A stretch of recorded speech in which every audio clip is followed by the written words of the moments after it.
oktyabr 2020-ci ildə Müzəffər Ordu məni azadlığıma qovuşdurdu. Artıq mən azadam.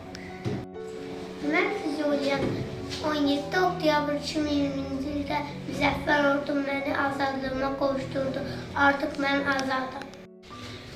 Mən Qubadlıyam. 25 oktyabr 2020-ci ildə Müzəffər Ordu məni azadlığıma qovuşdurdu. Artıq mən azadam. Mən Xaçavəndəm. 10 noyabr 2020-ci ildə Müzəffər Ordu məni azadlığıma qovuşdurdu.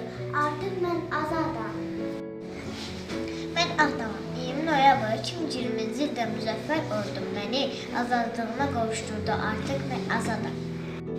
Mən Xaçəndiyəm. 10 noyabr 2020-ci ildə Müzəffər Ordu məni azadlığıma qovuşdurdu. Artıq mən azadam. Mən Ağdamam. 10 noyabr 2020-ci ildə Müzəffər Ordu məni azadlığıma qovuşdurdu. Artıq mən azadam. Mən Şuşayam. 8 noyabr 2020-ci ildə Müzəffər Ordu məni azadlığıma qovuşdurdu. Artıq mən azadam. Mən Kəlbəcərəm. 25 noyabr 2020-ci ildə Müzəffər Ordu məni azadlığıma qovuşdurdu. Artıq mən azadam. Mən Laçınam. 1 dekabr 2020-ci ildə Müzəffər Ordu məni azadlığıma qovuşdurdu. Artıq mən azadam. Mən Xocalıyam. 10 noyabr 2020-ci ildə Müzəffər Ordu məni azadlığıma qovuşdurdu. Artıq mən azadam. Biz məğrur dağlanan bu bayrağın səsiyik. 3000 şəhidin qanı ilə yazılan tarixin özüyük.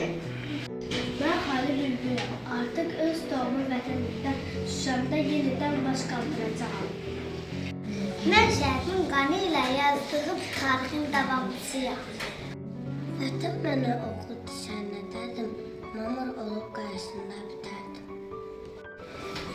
Mən igillər diyarı olan vətənimin evladıyam. 44 günlük mübarizənin şahidiyim. Mən Xudayarın dastanı üzrə səfərdarlıyam. Sevgili vətən üçün yanan ürək yurd eşqi ilə. Həmin yurduq olub birlik rəmzi olan həmin xalqın nümayəndəsiyik. Mən həmin otaqda həmişə artıq səfər qoxuram. Mən zəfər qazanmış torpağımın övladıyam.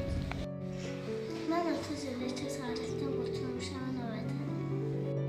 Mən illərlə əsirlikdə olan igid oğullarıma azad etdiyi torpağın övladıyam. Mən torpağıma qovuşan Xalid Bülbüləm.